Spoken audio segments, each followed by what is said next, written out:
Good morning, students. How are you? I hope you will fit and fight.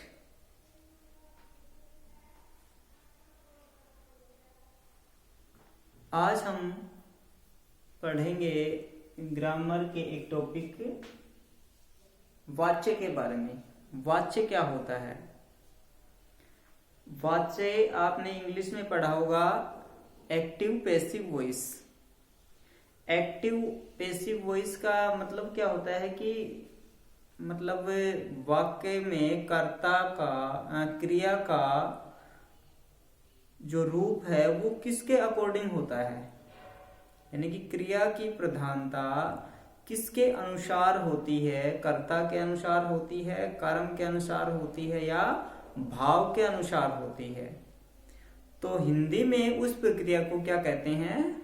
वाच्य कहते हैं कि किसी भी वाक्य में क्रिया का रूप कर्ता, कर्म और भाव के अनुसार क्रिया की प्रधानता किसके अकॉर्डिंग होती है, किसके अनुसार होती है, वो क्या कहलाता है? आपका वाच्य कहलाता है। According to your book definition है आपकी, क्रिया की जिस रूप से वाक्य में कर्ता की, कर्म की अथवा भाव की निर्णायक भूमिका अथवा प्रधानता का पता चलता हो, वो क्या कहलाता है? आपका वाच्य कहलाता है। जैसे फॉर एग्जाम्पल है, मनमोहन फुटबॉल खेलता है या मोहन फुटबॉल खेलता है।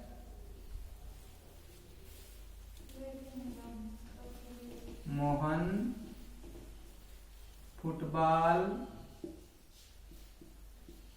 खेलता है। इस वाक्य को देखिए, इसी के अकॉर्डिंग दूसरा वाक्य है, फुटबॉल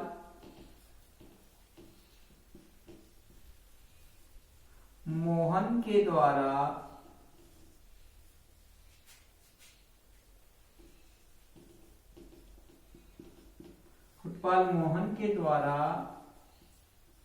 खेला जाता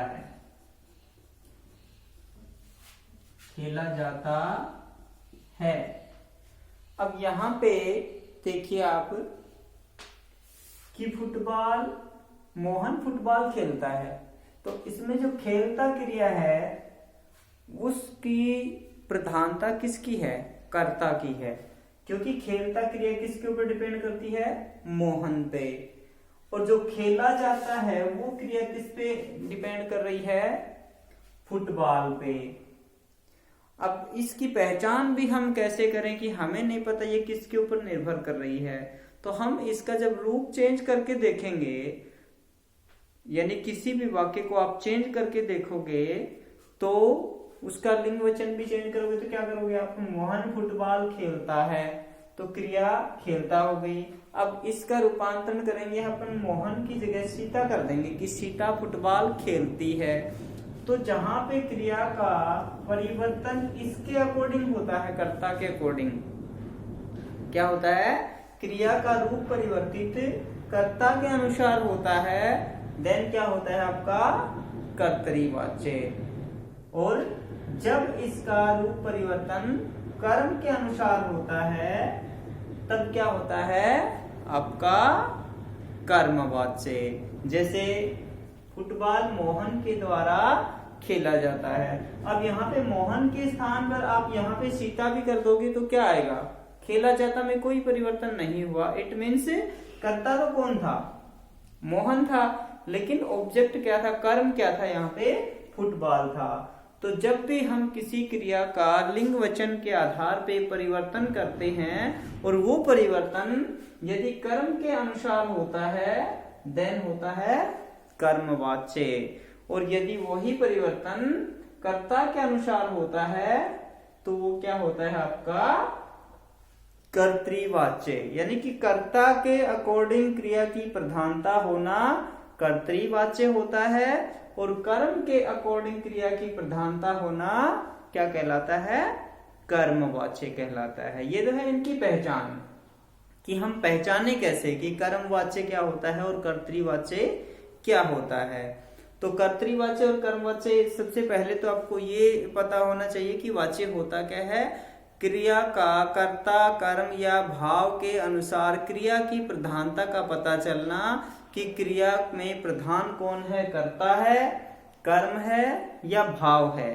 कि क्रिया भाव के अनुसार हो रही है, क्रिया कर्म के ऊपर निर्भर कर रही है, या फिर क्रिया कर्ता के ऊपर डिपेंड कर रही है, वो आपका क्या कहलाता है, वाच्य कहलाता है। यदि क्रिया कर्म के ऊपर, कर्ता के ऊपर निर्भर करती है, क्रिया का कर्ता के अनुसार ही रूप बदलेगा, तब तो क्या होता है आपका कर्तृवाच्य। और जब क्रिया का रूप कर्ता के अनुसार न बदल करके किसके अनुसार बदलेगा, कर्म के अनुसार बदलेगा, देन क्या होता है कर्मवाच्य। ये तो था कर्तृवाच्य और कर्मवाच्य।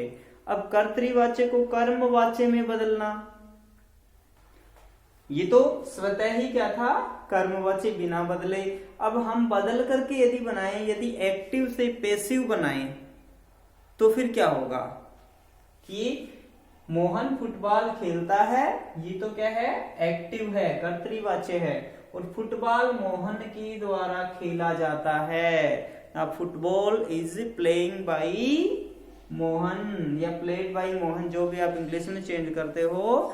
The football is played by Mohan या प्लेइंग बाई मोहन, तो वो आपका क्या हो जाएगा, पैसिव वॉइस हो जाएगी।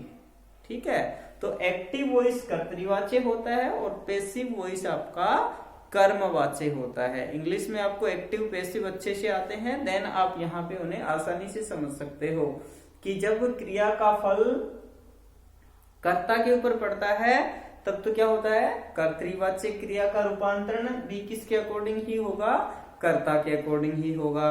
यदि क्रिया का फल कर्म के ऊपर पड़ता है, तो क्रिया का रूपांतरण भी किसके अकॉर्डिंग होगा। रूपांतरण का मतलब होता है वो परिवर्तित होना। यदि हम क्रिया को बदलेंगे, तो वो क्रिया का जो परिवर्तित रूप होगा वो कर्म के अनुसार होगा या कर्ता के अनुसार होगा। यदि कर्म के अनुसार होता है तो क्या होता है, वो कर्मवाच्य होता है, और यदि कर्ता के अनुसार होता है तो वो क्या होता है, कर्तृवाच्य होता है। क्लियर। तो ये आपने उदाहरण के माध्यम से समझा। अब आप देखिए कि डेफिनेशन समझ में आ गई सभी बच्चों को, कि क्रिया के जिस रूप से वाक्य में कर्ता, कर्म और भाव की प्रधानता का पता चलता हो, वो प्रक्रिया क्या कहलाती है, वाच्य कहलाती है। वाच्य के मुख्यतः कितने भेद होते हैं, 3 भेद होते हैं। वाच्य के भेद कितने होते हैं भाई, 3 भेद होते हैं।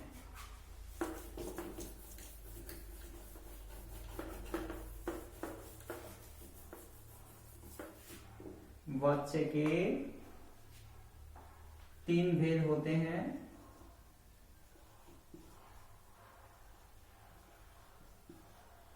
वाच्य के प्रकार।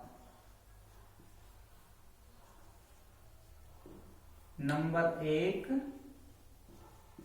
कर्तृवाच्य, नंबर 2 कर्मवाच्य, और नंबर 3 भाववाच्य। ये तीनों क्या होते हैं, कर्तृवाच्य, कर्मवाच्य और भाववाच्य। कर्तृवाच्य में देखिए, जिन वाक्यों में कर्ता की प्रधानता होती है तथा क्रिया लिंग वचन एवं कर्ता के अनुसार निर्धारित किए जाते हैं, वो कर्तृवाच्य कहलाता है। कि कर्ता के अनुसार ही क्रिया का लिंग वचन निर्धारित किया जाता है, और क्रिया भी किसके अनुसार होती है, कर्ता के अनुसार होती है, वो आपका कौन सा कहलाता है, कर्तृवाच्य कहलाता है। जैसे फॉर एग्जाम्पल आप समझेंगे उदाहरण से, राम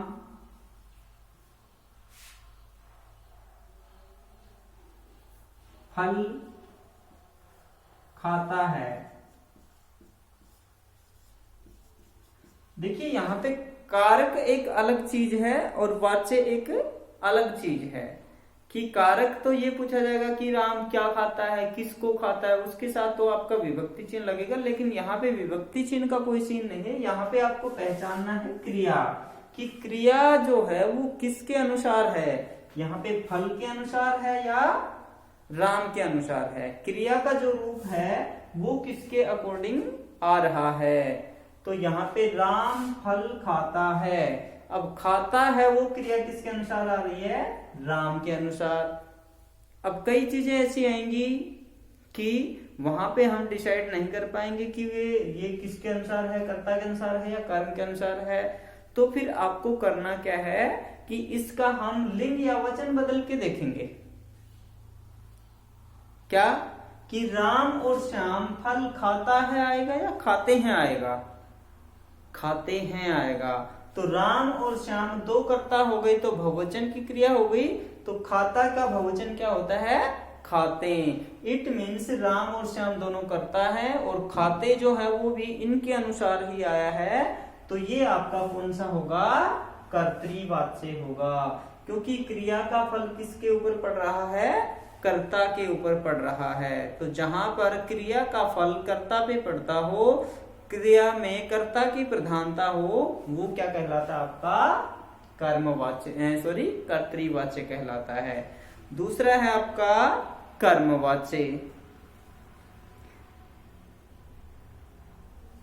कर्मवाच्य में क्या होता है, जिन वाक्यों में कर्म की प्रधानता होती है, जिन वाक्यों में कर्म की प्रधानता होती है, मीन्स क्रिया कर्म के अनुसार होती है, क्रिया का फल कर्म के अकॉर्डिंग चेंज होता है, क्रिया का रूप जो होता है वो कर्म पे निर्भर करता है। यदि उसे हम बदलेंगे तो वो कर्म बदलेगा तो ही वो रूप बदलेगा, अन्यथा वो नहीं बदलेगा।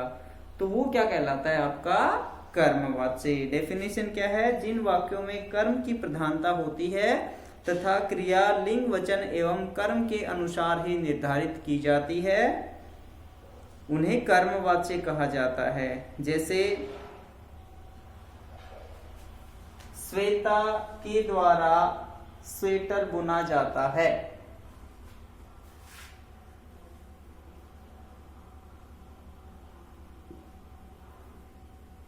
श्वेता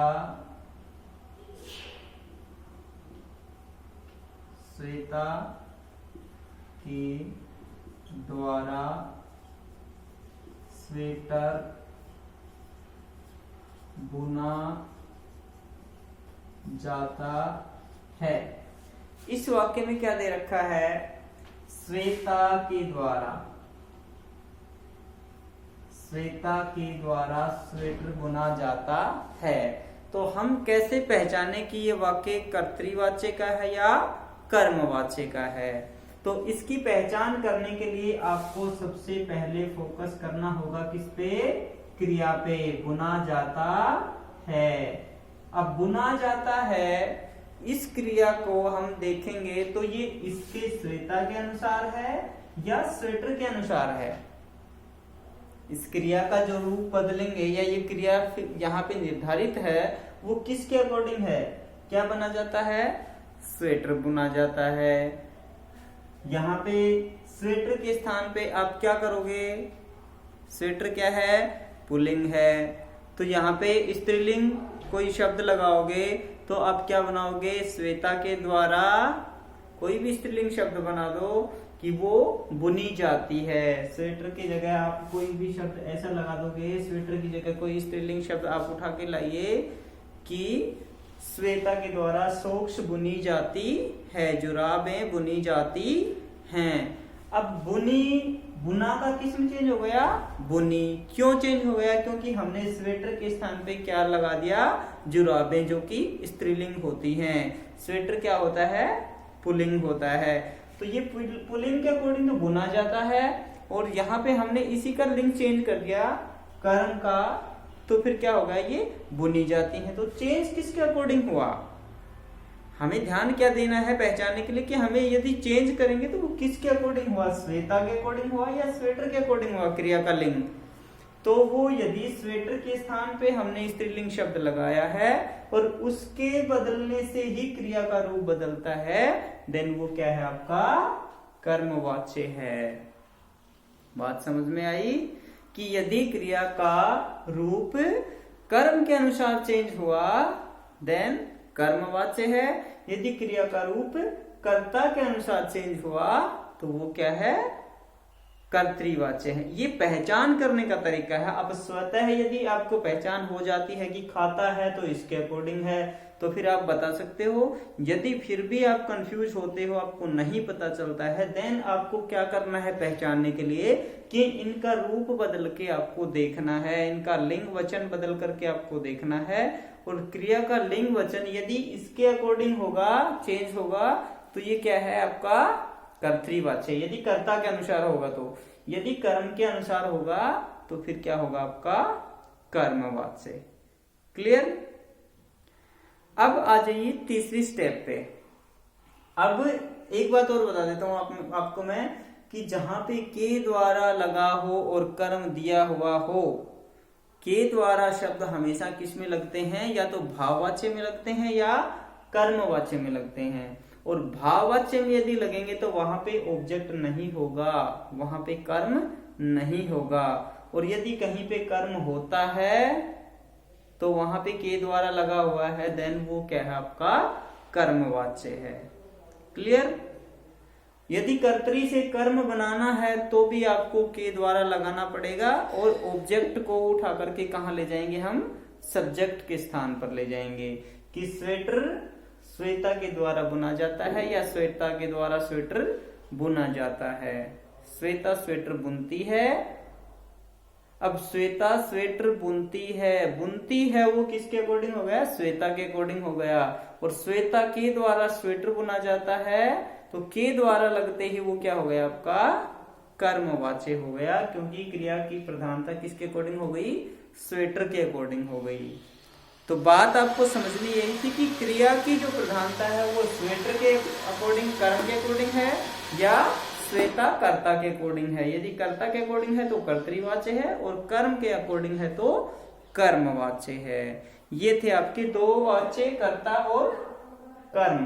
कर्तरी कर्ता होता है और कर्म कर्मवाच्य होता है। तीसरा है भाववाच्य। भाववाच्य में भी वही बात है कि जब क्रिया की प्रधानता कर्ता और कर्म दोनों के अनुसार न हो करके किसके अकॉर्डिंग होती है, भाव के अकॉर्डिंग होती है। यहाँ पे क्रिया की प्रधानता किसके अकॉर्डिंग होती है, भाव के अकॉर्डिंग होती है। जैसे उससे पढ़ा जाता है या उससे पढ़ा नहीं जाता है। अब क्या नहीं किया जाता है, पढ़ा नहीं जाता है, तो पढ़ना क्या है, पढ़ना तो भाव है किसी चीज का, खुद ही एक क्रिया है। तो क्या ना तो क्रिया के अकॉर्डिंग क्रिया का रूप आया, कर्ता के अकॉर्डिंग, ना ही कर्म के अकॉर्डिंग, सीधा भाव पक्ष पे चला गया। तो जहां पे क्रिया कर्ता और कर्म के अनुसार न हो करके भाव के अनुसार होती है, वहां पे कौन सा वाच्य होता है आपका, भाववाच्य होता है। जैसे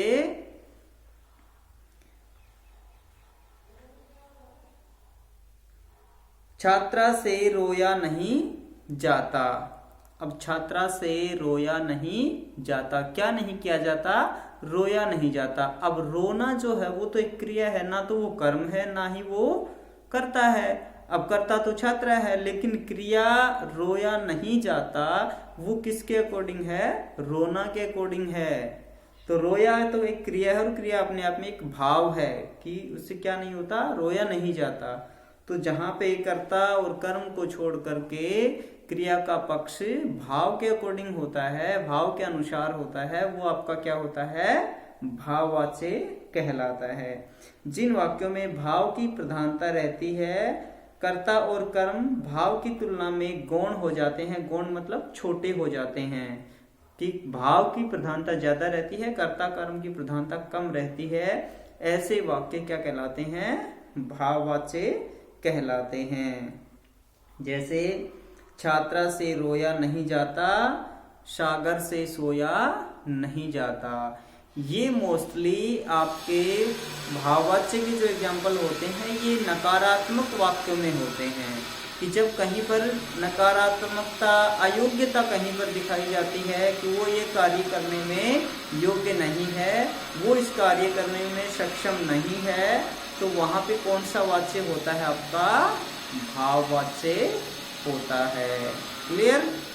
तो जहां पे कर्ता और कर्म की प्रधानता न होकर के भाव की प्रधानता होती है, वहां पे क्या होता है? आपका भाववाच्य होता है। इसमें भी से या के द्वारा का प्रयोग होता है, लेकिन यहाँ पे कर्ता कर्म की प्रधानता नहीं होगी। किसकी प्रधानता होगी? भाव की प्रधानता होगी। भाववाच्य प्राय अकर्मक क्रियाओं में होते हैं। इनकी ज्यादातर जो वाक्य होते हैं वो किस में होते हैं?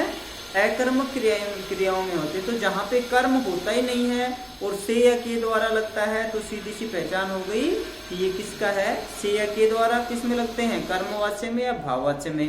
और कर्म उसमें उपलब्ध नहीं है, तो फिर कौन सा बच गया? आपका भाववाच्य बच गया। उससे रोया नहीं जाता, मतलब इसमें कर्म नहीं है और से या के द्वारा लगा हुआ है, उससे में से लग गया, तो से या के द्वारा लग गया और कर्म नहीं है, तो फिर क्या हो गया? आपका भाववाच्य हो गया। क्लियर? वाक्य भी बहुधा नकारात्मक होते हैं, जैसे कि मैंने अभी बताया था आपको कि इसके जो मोस्टली सेंटेंस होते हैं, वाक्य होते हैं, वे ज्यादातर, बहुधा का अर्थ होता है बहुत बार, अधिक बार, हमेशा नहीं होते हैं, लेकिन मोस्टली ज्यादातर इनके वाक्य जो होते हैं वो नेगेटिव सेंटेंस होते हैं, नकारात्मक वाक्य होते हैं। क्रियाएं पुल्लिंग, एक वचन और अन्य पुरुष में होती हैं। इनकी जो क्रियाएं होती हैं वो किस में होती हैं? पुल्लिंग, एक वचन और अन्य पुरुष। जैसे उससे रोया नहीं जाता। अब उससे रोया नहीं जाता, ये ना तो मैं हूं, ना आप हो, ना मध्यम पुरुष है, ना उत्तम पुरुष है, तो फिर कौन सा हो गया? अन्य पुरुष हो गया। तो इनकी क्रियाएं ज्यादातर किस में होती हैं? उत्तम पुरुष, नहीं सॉरी, अन्य पुरुष पुल्लिंग एक वचन में होती हैं। तो ये था आपका भाववाच्य। अब तीसरा, अगली स्टेप आपकी वाच्य परिवर्तन क्या होता है? तीनों प्रकार के वाच्य, इसका उदाहरण है आपका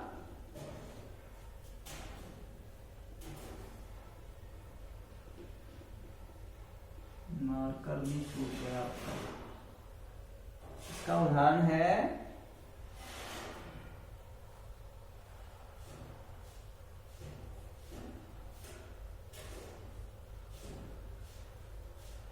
सागर से सोया नहीं जाता।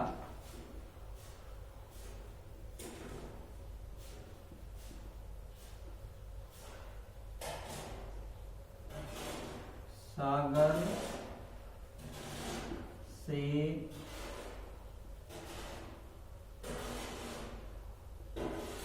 सोया नहीं जाता।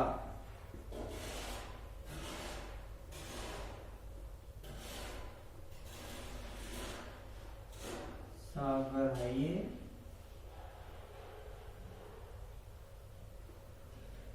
सागर से सोया नहीं जाता। सागर से सोया नहीं जाता मतलब ये भाव निकल रहा है कि वो ये कार्य करने में नेगेटिव है, नकारात्मक है, उससे कार्य नहीं किया जाता, नहीं हो सकता। तो जहां पे नेगेटिविटी होती है वो हमेशा क्या होता है? आपका भाववाच्य होता है। तो ये थी आपके तीनों प्रकार के वाच्य। अब है वाच्य परिवर्तन की वाच्य में परिवर्तन कैसे किया जाता है। वाच्य परिवर्तन के लिए आपको कर्तरी से कर्म बनाने के लिए क्या करना है?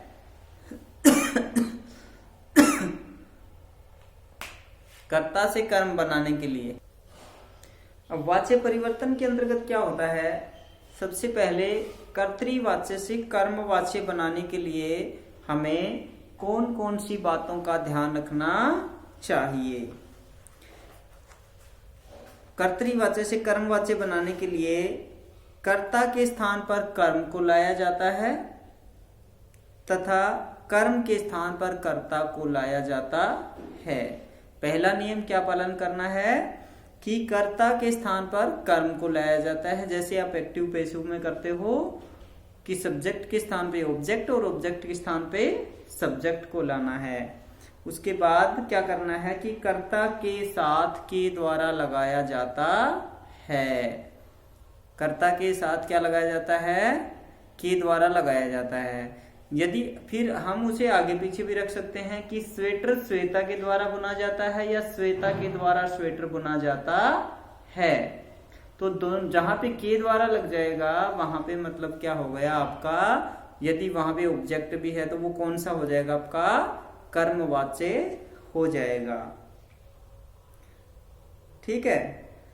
कर्ता के साथ यहाँ पे से द्वारा या के द्वारा उपसर्ग लगाया जाता है। से या के द्वारा यहाँ पे परसर्ग लगाया जाता है। जैसे राम ने रावण को मारा।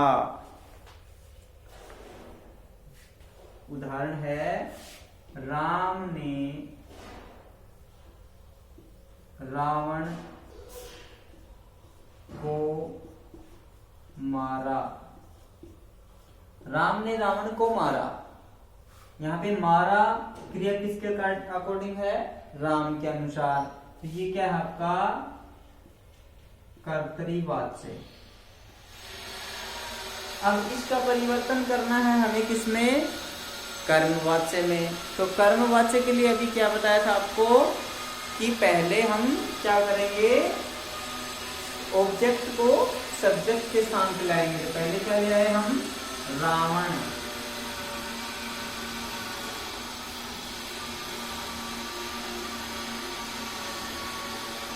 रावण फिर क्या लगाए?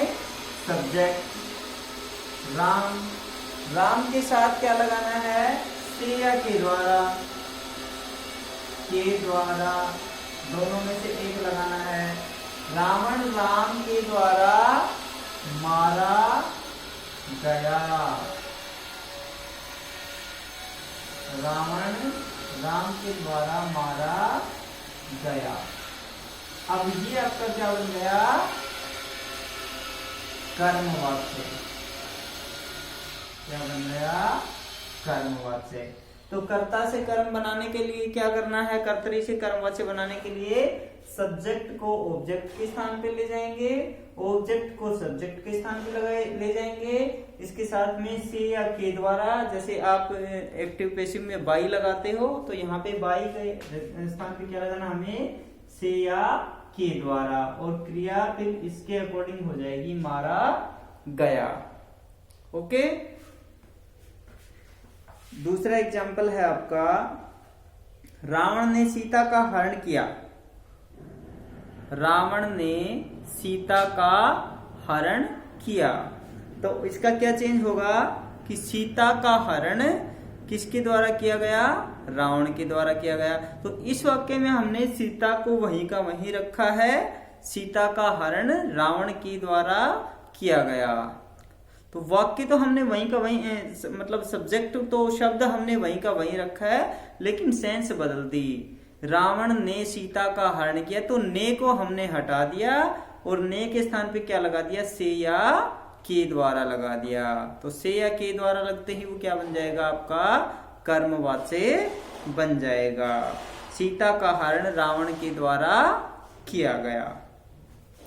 अब यहाँ पे विशेष बात दे रखी है, जहां कर्ता को गुप्त रखा जाता है अथवा कर्ता अज्ञात रहता है, अज्ञात मतलब जिसका पता नहीं हो, वहां कर्मवाच्य का ही प्रयोग किया जाता है। जहां कर्ता के बारे में स्पष्ट जानकारी नहीं हो वहां पे कौन सा वाच्य होता है? आपका कर्मवाच्य को ही रखा जाता है। जैसे फूल तोड़ दिए गए। फूल तोड़ दिए गए। अब फूल तो ऑब्जेक्ट हैं। अब तोड़े किसने ये हमें नहीं पता, कर्ता कोई है ही नहीं। तो जहां पे कर्ता नहीं है वहां पे किसकी प्रधानता होगी? आपकी कर्म की प्रधानता होगी, क्योंकि फूल तो दे रखा है, फूल तो ऑब्जेक्ट है। तो फिर यहाँ पे जहां कर्ता अस्पष्ट रूप से होता है वहां पे कौन सा वाच्य होता है? आपका कर्मवाच्य होता है। घर जला दिया गया। अब घर तो जलना है, वो तो ऑब्जेक्ट है। जलाया किसने? वो यहाँ पे उपलब्ध नहीं है। तो जहां कर्ता उपलब्ध नहीं होता है वहां कौन सा वाच्य होता है? आपका कर्मवाच्य होता है। क्लियर? इन वाक्यों में कर्ता की सूचना नहीं दी गई है, इसलिए ये दोनों ही वाक्य क्या हैं? आपके कर्मवाच्य के हैं। तो इस बात से आपने क्या समझा कि जहां पे जिन वाक्यों में कर्ता उपलब्ध नहीं होता हो और कर्म वहां पे दिया गया हो, तो वहां पे कौन सा वाच्य होता है? आपका कर्मवाच्य होता है। क्लियर? ये थे आपके वाच्य और वाच्य परिवर्तन। वाच्य किसे कहते हैं, वाच्य के भेद कितने होते हैं और वाच्य में परिवर्तन कैसे किया जाता है। आई होप आप लोगों को ये चैप्टर समझ में आ गया होगा। फिर भी यदि किसी बच्चे की कोई भी डाउट रहती है तो आप डाउट क्लास अवश्य लें, और डाउट क्लास में आप अपने जितने भी डाउट्स बच जाते हैं, कोई भी बात समझ में नहीं आती है, तो आप लाइव आकर के लाइव क्लास में इनका सॉल्यूशन ले सकते हो। Okay, all the best. Video को ढंग से सुनिए, देखिए, बुक को रीड आउट कीजिए और उसके बाद आपको एक्सरसाइज सॉल्व करनी है। Okay, bye, all the best. मिलते हैं नेक्स्ट क्लास में।